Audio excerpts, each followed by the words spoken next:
Sumilip si Panda at umupo sa upuan habang natutulog si Johnny na pulis. Kinuha ng lahat ang kanilang sasakyan at umalis.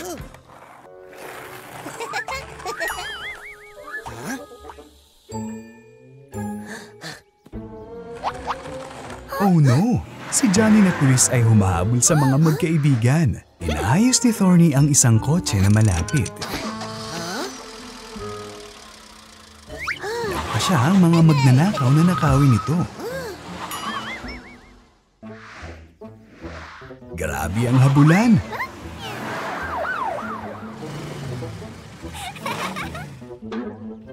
Mag-ingat! May isang pato sa daan.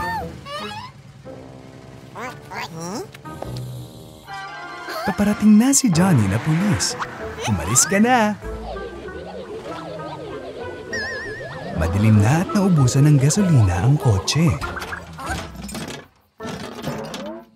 Hindi na sila makapagtago ngayon. Pinasakay ni Dolly si Panda sa isang kariton. At nakisakay din si Panda kay Dolly sa kariton. Bakit huminto ang kariton? Wow! Isang bag ng mga regalo. Nakakatawang kuneho.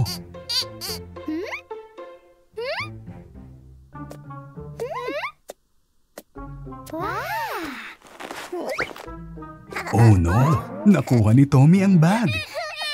Umiyak ang mga batang babae. Dumating ang pulis na si Johnny para mag-imbestiga. Grabe ang habulan. Yay! Nagawa ni Johnny na pigilan si Tommy na bully.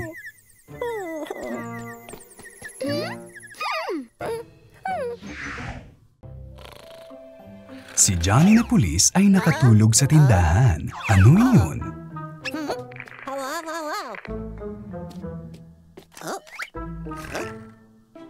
Sina Dolly at Tommy pala na nakascooter. Mukhang hinahabol sila.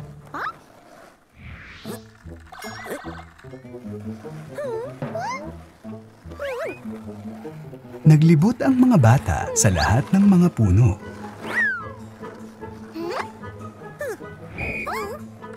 At lahat din ng mga kahon. Oh no! Isang balakid na gawa sa kahon. Mag-ingat ka!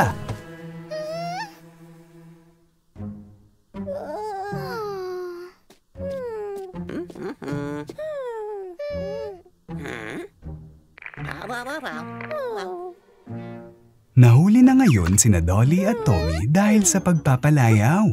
Si Baby Dragon, Dolly, at Panda ay tumatakbo sa paligid ng tindahan. Biglang nakita ni Dolly ang Wheel of Fortune at pinaikot ito. Nakakuha siya ng bola. Napakaraming bola.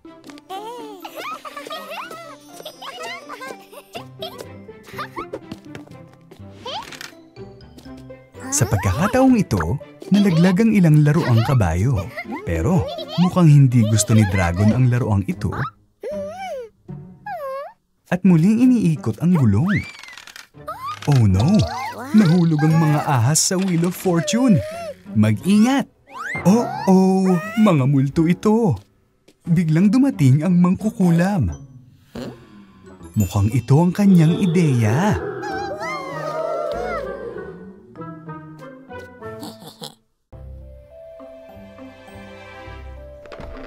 Nakita ni na Tommy, Dolly at Panda ang isang slide malapit sa eskwelahan.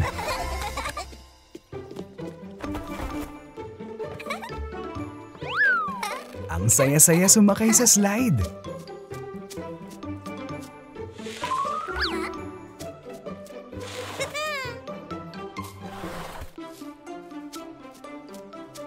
Oh no!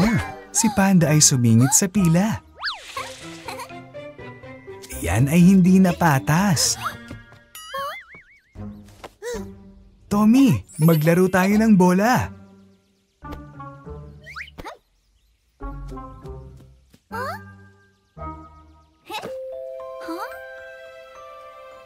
Huwag tayong mag-away, Panda. Halika, makipaglaro ka sa amin.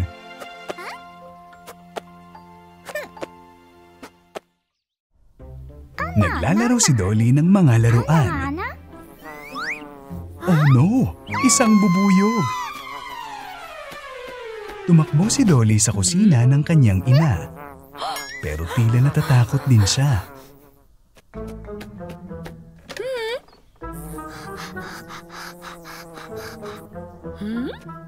Binuksan ni Nanay ang pinto at inilabas ang cupcake para makakalipad ang bubuyog.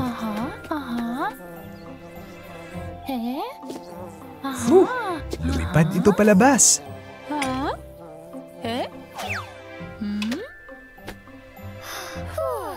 Anong sigaw iyon? Oh no! Sa tingin ko gusto ni Tommy na subukan ang cupcake. Pero kinurot siya ng bubuyog. Laging alam ni Nanay ang gagawin.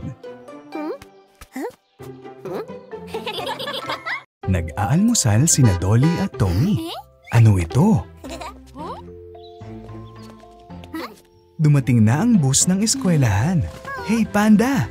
Oras na para sumakay sa bus.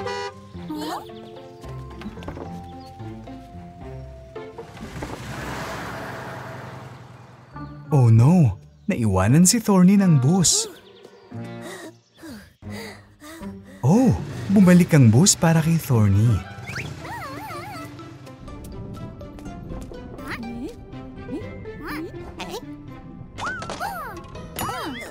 Anong nangyari? Nasira ang gulong ng bus.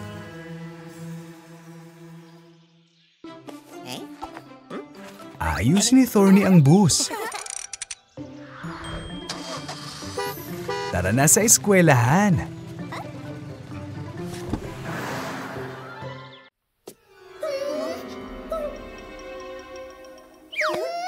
Oh no!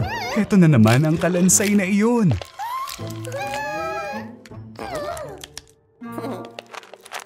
Hindi natutuwa ang mga batang hayop sa mga biro ng kanilang Kuya Johnny.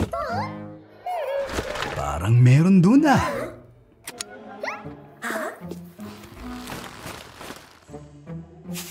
Ah, palaka lang pala. Tinakot mo kami. Ingat! Multo yan!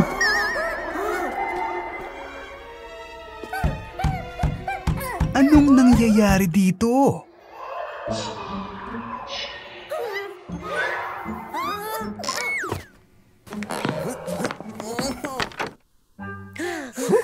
Nakarating din kami sa wakas. Tumatawag si Tatay. Punta tayo kay Tatay, dali! Naglalaro ng bowling sina Tommy, Dolly at Panda.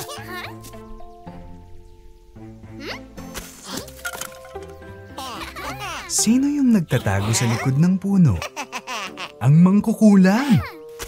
Oh no! Gustong maglaro ulit ng kalokohan ng mangkukulam. Ano ito? Dumating ang mga pulis.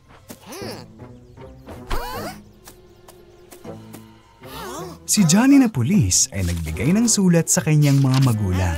Hindi kayo pwedeng magbasag ng mga bintana. Pil yung mangkukulam. Tama na ang mga kalokohan mo.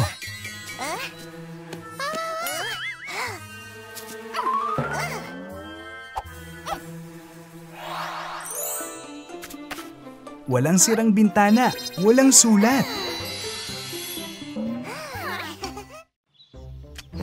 Si Tommy ay umuukit sa isang maliit na kalabasa.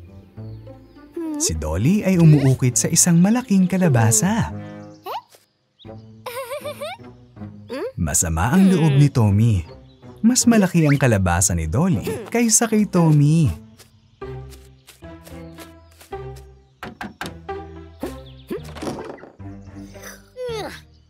Mangkukulam, tulungan mo akong gumawa ng malaking kalabasa.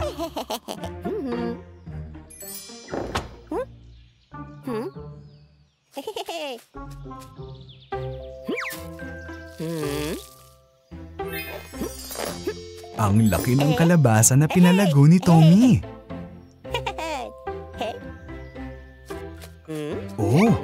Nakakatakot at tumatalo nito.